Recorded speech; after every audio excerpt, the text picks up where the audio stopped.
Pourquoi nous ne devons plus aider des personnes pauvres? Parlant des personnes pauvres, je m'adresse plus à nous, les jeunes africains.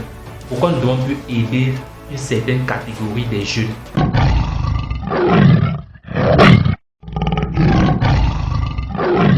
Salut à tous, Mathurin Tachemon, c'est mon nom, entrepreneur web et investisseur. Si c'est ta première fois de passer sur ma chaîne, c'est que tu es la bienvenue car ici nous parlons d'entrepreneuriat, de mindset et de développement personnel. Aujourd'hui, nous allons parler d'un sujet qui va vraiment toucher certaines personnes. Je dis bien un sujet qui va vraiment toucher certaines personnes personnellement. Pourquoi nous ne devons plus aider des personnes pauvres? Parlant des personnes pauvres, je m'adresse plus à nous, les jeunes africains. Pourquoi nous ne devons plus aider une certaine catégorie des jeunes? Vous savez, nous sommes dans une société où la paresse a pris une longueur d'avance. Et avec l'évolution du digital, nous avons de plus en plus des jeunes qui passent leur journée à ne rien faire au quotidien, qui passent plus leur temps sur les réseaux sociaux, qui passent plus leur temps à regarder des vidéos qui vont les distraire, des vidéos de distraction, des vidéos qui ne les aident pas en longueur de journée. Et parfois, ces jeunes passent leur temps à demander de l'argent à d'autres jeunes qui sortent au quotidien pour se battre. Je m'adresse particulièrement à cette catégorie de la jeunesse africaine. Pourquoi nous ne devons plus les aider? Nous sommes dans une période où le digital vraiment est incroyable, où chaque personne, chaque jeune ayant un téléphone portable, où chaque jeune ayant un ordinateur portable peut se battre au quotidien à générer au moins 10 000 francs par jour grâce à son téléphone portable. Je dis bien oui, de manière honnête, à générer 10 000 francs par jour grâce à l'e-commerce et la vente en ligne. Oui, parce que de nos jours, c'est facile de commander en Chine et se faire livrer en Afrique. C'est facile avec les réseaux sociaux de vendre grâce aussi à la publicité Facebook. Les jeunes qui passent leur temps à demander parfois l'argent des mégas, parfois l'argent peut-être pour manger quelque chose, je ne sais pas quoi, parce que généralement c'est plus des mégas ou plus pour chercher quelque chose à manger. Non, nous ne devons plus les aider. Au contraire, nous pouvons les aider d'une autre manière, nous pouvons les aider d'une autre façon. Comment? Nous devons les apprendre à pêcher du poisson au lieu de leur donner du poisson. Parce que quoi? Quand un jeune vient et te demande par exemple 500 francs, 1000 francs, parfois 2000 francs, si tu lui donnes cette somme d'argent, honnêtement, ce n'est pas pour l'aider. Je dis bien, ce n'est pas pour l'aider, c'est plus pour l'encourager à demander au maximum à d'autres personnes, voire même au quotidien.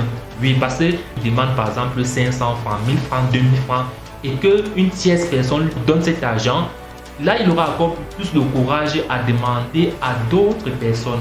Et là, c'est un danger. Donc, ce que nous devons faire, nous devons plus les apprendre à pêcher du poisson au lieu de leur donner du poisson. Même si j'ai de l'argent, je dirais que je ne pourrais pas t'aider. Parce que quoi, si je te donne cet argent, c'est plus pour t'abrutir. Donc, c'est plus pour te rendre médiocre. C'est plus pour te rendre paresseux. Et là, vraiment, tu seras un danger pour la société. Tu seras un danger pour l'économie de notre pays, pour le développement de notre pays. Ce que je fais, c'est quoi? Je te propose, je te donne une formation en marketing digital, une formation qui pourra t'aider à te nourrir au quotidien, une formation qui pourra t'aider voire même à t'habiller au quotidien, une formation qui pourra t'aider à te donner ces mégas-là au quotidien. Franchement, et là vous allez voir, la majorité des personnes vont prendre cela très mal. La majorité de ces jeunes-là vont même se fâcher. Oui, ils vont se fâcher. Et parfois même d'autres ne vont plus t'adresser la parole. Par contre, moi je trouve que c'est même une bonne idée. Même pour un jeune vraiment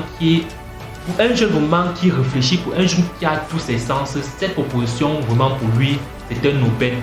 Cette proposition pour lui, c'est comme une délivrance, c'est comme une grande délivrance, oui.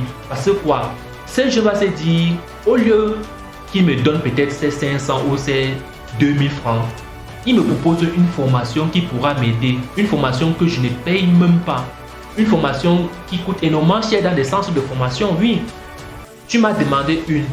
La première fois, j'ai eu le cœur généreux, j'ai eu un cœur généreux, j'ai été aidé. La deuxième fois, oui, ça peut arriver, je comprends. Je donne, mais quand tu reviens pour une troisième fois, je comprends que c'est une habitude. Je dis non. Parce que tu as vu que j'ai la main facile et là, tu as vu où tu peux demander de temps en temps quand tu es bloqué.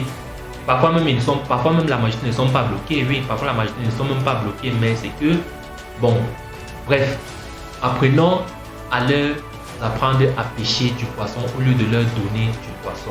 L'aide qui ne permet pas de vous séparer d'une autre aide est un emprisonnement. Là, Thomas Sankara l'avait bien dit. L'aide qui ne vous permet pas de vous séparer d'une autre aide est un empoisonnement pour vous. C'est un poison pour vous. Donc, mes frères, mes sœurs, apprenons plus à ces jeunes-là d'apprendre à pêcher au lieu de leur donner du poisson. Par contre, ce qui est marrant, dans la même société, vous allez voir par exemple des personnes handicapées, des personnes parfois même qui n'ont même pas les pieds, mais qui se battent au quotidien. Vous allez voir des personnes handicapées qui charbonnent, qui gagnent leur vie dignement. Parfois ils sont des cordonniers, et des très bons cordonniers, oui, des très bons cordonniers. Vous allez voir, ce sont parfois des couturiers. Bref, vous allez voir des personnes handicapées qui gagnent leur vie dignement. De l'autre côté, nous avons une catégorie des jeunes qui ont leurs 2 bras et leurs 2 pieds, mais qui passent leur temps à mendier. Apprenons-leur à pêcher du poisson au lieu de leur donner du poisson. Moi, par contre, je suis fier quand je passe dans la rue, je vois un handicapé qui se bat. Par exemple, je connais un monsieur qui a sa petite usine de fabrication de chaussures, qui fait des très bonnes paires de chaussures, mais il embauche un jeune garçon handicapé.